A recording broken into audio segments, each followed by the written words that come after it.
se rompa la incredulidad.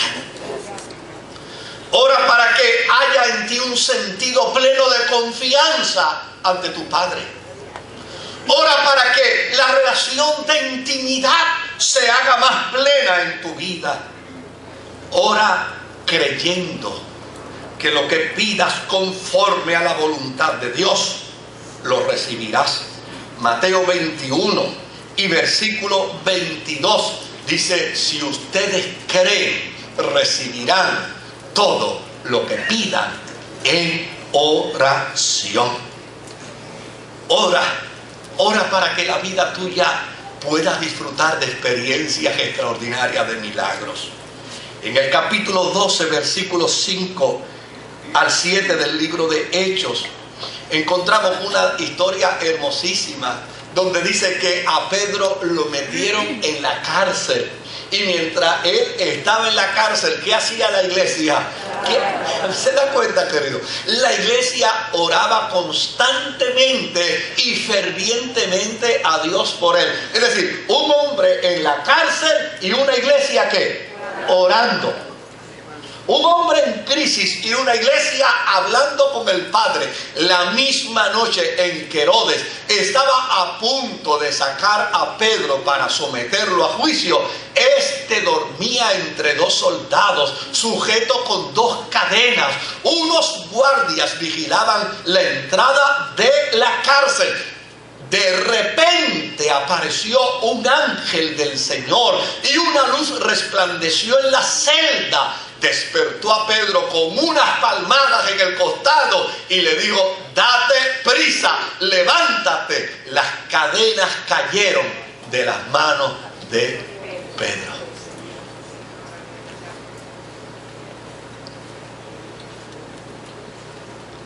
Ora para ver milagros de Dios en tu vida. La lista de milagros empezará a crecer en el momento en que tú empieces a orar por lo que tú necesitas. Ora para sanidad.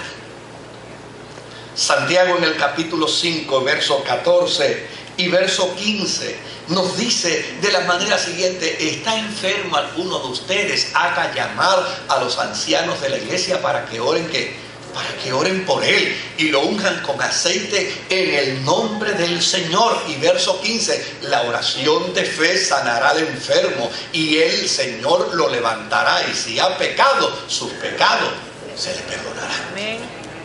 Querido, cuando a mí se me diagnosticó cáncer, la primera instrucción que yo le dije a mi esposa y le di a mi esposa fue la siguiente: ve a los cultos de la iglesia.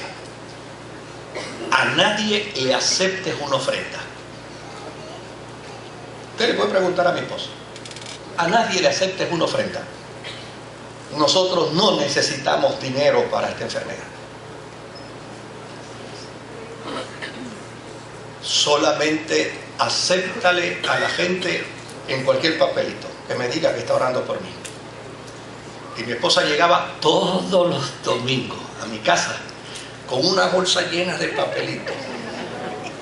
Y yo me sentaba: pastor, estamos orando por usted, pastor, estamos.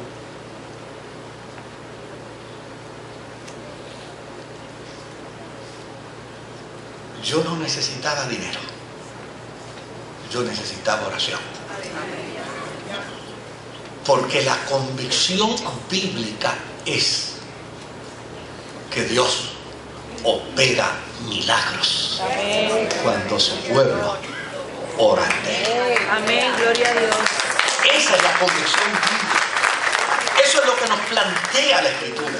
Es más, nosotros los cristianos hablamos de la experiencia de la llegada de Pentecostés. Y hablamos de la experiencia de la llegada de Pentecostés como el cumplimiento de una promesa, y como si entendiéramos que eso era fortuito. Eso tenía que suceder porque tenía que suceder. Pues mire, no tenía que suceder si no se daban unas condiciones primero. Allí no iba a llegar Pentecostés si no se hubieran dado dos elementos importantísimos en aquella reunión.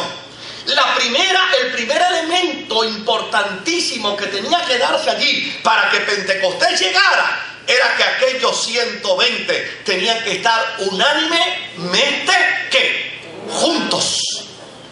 Y el segundo elemento tenía que ser que estuvieran orando. Hechos capítulo 4 y versículo 31. Mire cómo dice la Escritura. Después de haber ¿qué? Orado. No fue antes. Después de haber orado, tembló el lugar en que estaban reunidos y todos fueron llenos del Espíritu Santo y proclamaban la palabra de Dios sin temor alguno. ¿Se da cuenta, querido? Lo importante que es para la vida cotidiana la experiencia de la oración. Y vuelvo de nuevo a enfatizar. Si usted puede orar 3 horas, ore 3 horas. Si puede separarlas en el día, gloria a Dios por eso. Y si puede separar 2 horas para orar, gloria a Dios por eso. Y si puede separar 1 hora para orar, gloria a Dios por eso. Pero usted puede orar todo el día sin tener que separar nada, simplemente con una conciencia clara de que, oiga, le voy a contar algo. Yo me entretuve una vez de aquí a Mayagüez mirando en los carros a las parejas que iban y no hablaban.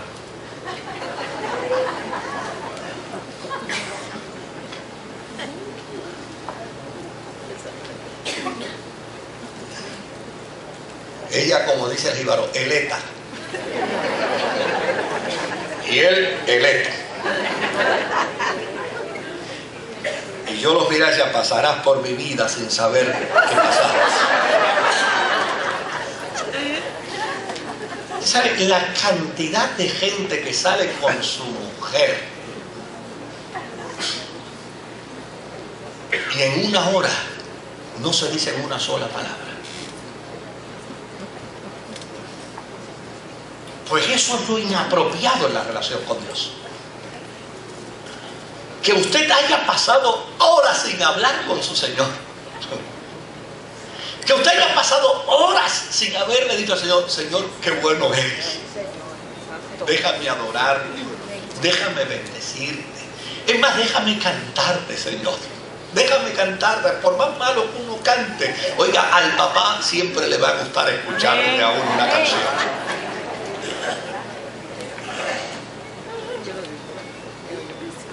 Ora a Dios, pero no ores a Dios en ese proceso malsano y estereotipado que se había dado en la experiencia de los judíos del tiempo de Jesús. Mateo capítulo 23 y verso 14 dice de la manera siguiente: ay de vosotros, escribas y fariseos hipócritas, porque devoráis las casas de las viudas y como pretexto hacéis largas oraciones. Por esto recibiréis mayor condenación. Es decir, nunca ores a Dios para un proceso de injusticia. Nunca. Aleluya. Nunca. Nunca. Hay algo que está en la vida de nosotros, que es el Espíritu Santo. Él da testimonio a nuestra vida. Y si algo es injusto, no lo pidas a Dios. Si hay algo que no te pertenece, no se lo pidas a Dios. Si hay algo donde el corazón te hace entender que no está en el marco y en la voluntad de Dios, no lo pidas a Dios. Nunca hagas oración a Dios para revelar una conducta de injusticia. Ni tampoco vayamos ante Dios para establecer un mecanismo de apariencia. Mateo capítulo 6, versículo 5 al versículo 8, dice la Escritura: cuando oren, no seas como los hipócritas, porque a ellos les encanta orar de pie en las sinagogas y las esquinas de la plaza para que la gente los vea. Les aseguro que ya han obtenido su recompensa. Pero tú, cuando te pongas a orar, entra en tu cuarto, cierra la puerta, ora a tu Padre que está en lo secreto, y así tu Padre que ve lo que hace en secreto te recompensará. Verso 7, mira cómo dice: y al orar no hablen solo por hablar como hacen los gentiles, porque ellos se imaginan que serán escuchados por sus muchas palabras. Cuando vayas a orar, no ores para autojustificarte. Lucas capítulo 18 y versículo 10. Mira cómo dice: dos hombres subieron al templo a orar. Uno era fariseo y el otro recaudador de impuestos. Es decir, uno fue a autojustificarse y el otro fue ¿a qué? A decirle a Dios la verdad. ¿Qué hay de mí? Oiga bien. ¿Qué hay de mí que Dios no conozca? ¿Qué palabras pueden existir en mí que yo haya dicho que Dios no las sepa? Es más, ¿qué palabras pueden existir en mi pensamiento que Dios no las conozca? ¿Cómo voy a decirle a Dios algo de mí que es diametralmente opuesto a mi realidad? ¿Qué opinión cree usted que Dios tendrá de mí? Hace años, bastantes años atrás, cuando empezaron la cosa esta de los celulares, y yo me hice del primer celular, de aquellos que eran así, y entró un joven a la oficina a conversar conmigo, y yo le pedí excusa, salí un momentito afuera, y cuando entré, óigame, ¿quién no veía ese aparato de celular grandísimo? Lo miré, no estaba ahí. Okay. Y le dije: ¿cómo te sientes en tu relación con Dios? Oiga, y parecía un evangelista hablando. Cuando terminamos la conversación, le dije: para yo poder creer, por lo menos para empezar a creer en ti, hazme el favor y devuélveme el celular que estaba ahí en la mesa.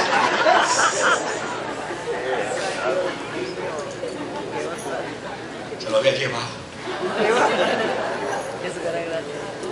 ¿Qué cosas puede haber en la conducta de un ser humano que Dios no conozca, que Dios no sepa? Cuando usted vaya a hablar con Dios, háblele a Dios la verdad, porque a fin de cuentas Él ya la sabe. Aleluya. Y cuando le hablamos a Dios con la verdad, ¿sabe lo extraordinario de esto? Es que entonces somos conforme al corazón de Él. Porque cuando le hablamos la verdad, somos íntegros con Dios. Mira, esta es mi verdad. Este es mi problema, esta es mi situación. Yo no te estoy contando mi verdad para que tú me avales. Yo te estoy contando mi verdad para que tú me ayudes. Amén. Porque con mi verdad yo quiero cambiar. De hecho, los especialistas de la conducta humana dicen que el 50% del camino ya está recorrido para nuestro bien. Cuando hablamos ¿qué? Cuando hablamos verdad. Cuando ores, no ores para maldecir. Romanos capítulo 12, versículo 14, el apóstol San Pablo dice: bendigan a quienes los persigan, bendigan y no maldigan. Cuando oremos no para pretender manipular al Eterno, sino oremos sola y exclusivamente para que se cumpla en nosotros la voluntad del Señor. Amén. Óigame, yo dije al principio que orar es pedir, y que llana y sencillamente tenemos el derecho perfecto de ir ante Dios a pedir. A Dios le encanta que le pidamos. Ahora, ¿por qué pido y no me da? Yo se lo voy a ejemplificar de manera bien sencilla. En casa hay Hay un proceso que es al revés. Hay una chica que está en casa de lunes a viernes y entonces con los padres está de sábado a domingo. Y ella sabe que ella está en la casa del abuelo y que vive en la casa del abuelo y que lo que hay en la casa... Usted sabe las veces que yo voy con ella y cuando regresamos a la casa ella viene y abre la nevera con lo cara que está la luz y la deja así abierta. A ver, ¿qué hay aquí para yo comer?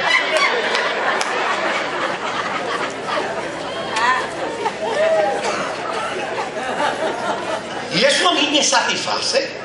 Eso a mí me llena de alegría, de orgullo. Que mi nieta tenga la confianza de abrir la nevera. Digo, que no la tenga tanto, pero de abrir la nevera y el freezer y empezar a mirar a ver qué hay ahí a lo que ella tiene derecho. Pues mire, en ocasiones la pega y en otras ocasiones yo me levanto y le cierro las puertas y le digo, mire comadre, hasta que usted no coma, de ahí no hay nada, absolutamente nada para usted. Ella tiene el derecho a pedir y yo me reservo el derecho a pedir. Así es cuando voy ante Dios. Él quiere que yo le pida, pídeme todo lo que tú quieras, Moisés. Yo te voy a conceder lo que tú necesitas. Yo te voy a dar lo que está dentro del marco de mi voluntad. Yo voy a proceder con respecto a tus necesidades dentro de aquello que yo entiendo que es mi voluntad. Por lo tanto, tú puedes pedirle a Dios. Y a Dios le encanta. Mira, pídele a Dios el Rolls Royce que tú quieres. Te va a dar probablemente el Fiat 500. Pídele a Dios la casa que tú quieres. Él te va a dar la que tú necesitas. Porque a fin de cuentas las verdaderas riquezas de la vida no son las materiales. La verdadera riqueza de la vida es saber que este Dios bueno y eternamente bueno me acompañará aún hasta después de la muerte. Por lo tanto tengo el gran privilegio de hablar con Él todos los días, a la hora que yo quiera. Cuando ore, dijo Jesús, entonces, ora así: Padre nuestro. Hay una sola persona a quien se le destina la oración. Se acabó. No hay más nadie a quien usted le deba orar. Órele solo a Dios. El Dios que está en los cielos, al que usted tiene que santificarle el nombre, porque a fin de cuentas el reconocimiento de su santidad me hará llegar ante Él con confianza, pero me hará llegar ante Él con temor y con temblor. Yo no voy a hablarle al muchacho del barrio, yo le voy a hablar al Dios que está sentado en su trono. Yo le voy a decir a Él: venga a tu reino. Es decir, lo que tú has determinado para mi vida, que se imponga en mi vida. Venga en mí tu reino y hágase en mí tu voluntad, porque a fin de cuentas, si en el cielo todos hacen la voluntad tuya, aquí en la tierra yo también la quiero hacer. Dame el pan de hoy, para mañana volver a depender de ti. Súpleme a la necesidad de ahora, para mañana volver a tener de nuevo que intimidad contigo, para pedirte, para saber que mi vida depende de ti. Dame el pan de hoy. Y así como yo perdono, así como yo perdono a papá, así como yo perdono a mamá, así como yo perdono a mi ex esposa y a mi ex marido, y así como yo perdono a aquel vecino sinvergüenza que me hizo tanto daño, y así como yo perdono a aquel jefe que tuve que me hizo la vida de cuadrito, así como yo perdono, Señor, yo sé que recibo de ti el perdón. Enséñame, Señor, a orar ante ti de la misma forma como si hubiera un padre para ti. Tú orarías con él.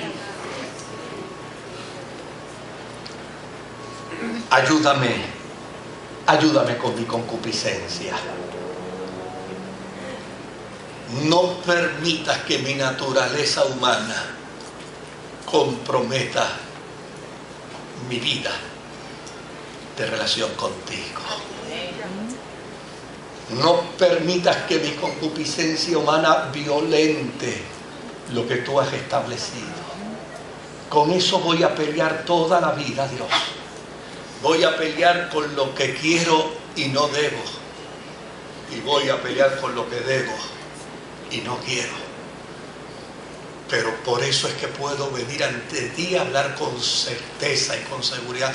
Tú eres mi papá, tú me entiendes, tú sabes quién soy yo. Perdona mis deudas, ayúdame a manejar mi concupiscencia humana. Y por sobre todas las cosas, líbrame del mal.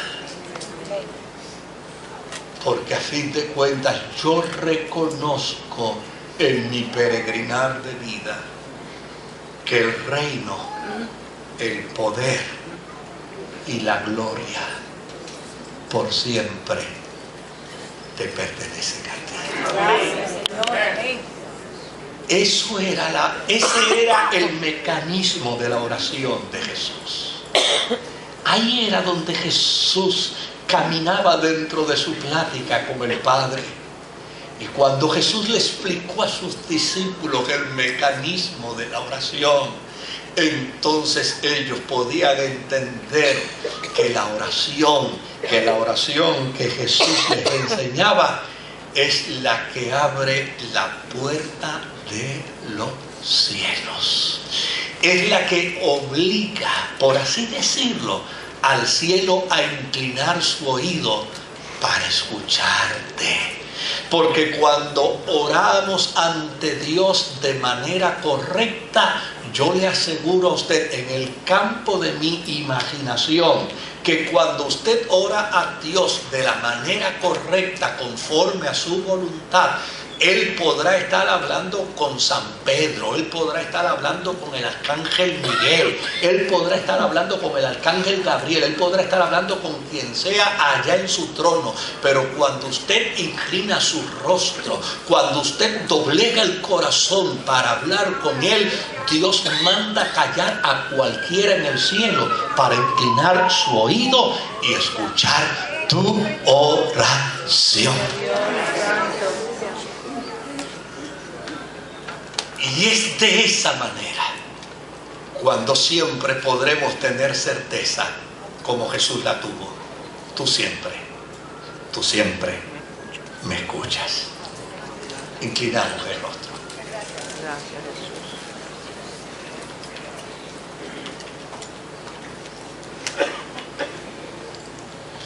Gracias te damos, Señor, en esta mañana. Porque el desafío de tu palabra es que nos conduzcamos de tal manera que podamos depender de ti constantemente.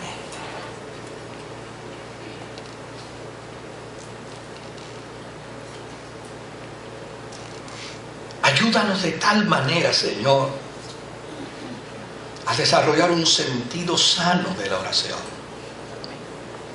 un sentido limpio de la oración, al estilo de Jesús.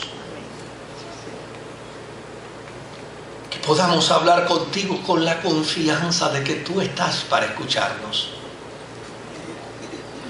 y que podamos tener la certeza de que siempre habrá una respuesta de tu parte a nuestra solicitud. Señor, a partir de hoy, algunos hermanos y hermanas que me escuchan, sintiéndose desafiados en la oración, hablarán contigo y que plantearan cosas que tal vez en ocasiones pasadas no habían hecho. Algunos se atreverán a pedirte cosas que jamás te han pedido. Algunos hablarán con corazón desnudo frente a ti. De algo estoy seguro, no saldrán defraudados, porque tú eres un Padre bueno. Un Padre que desafía la bondad de nosotros, los padres humanos, al punto de decirnos: si ustedes pueden dar cosas buenas, yo las doy mejores. Es en esa confianza, es en esa plenitud de vida, es en esa certeza y seguridad que hoy oramos a ti. En el nombre de Jesús. Amén. Póngase en pie, querido.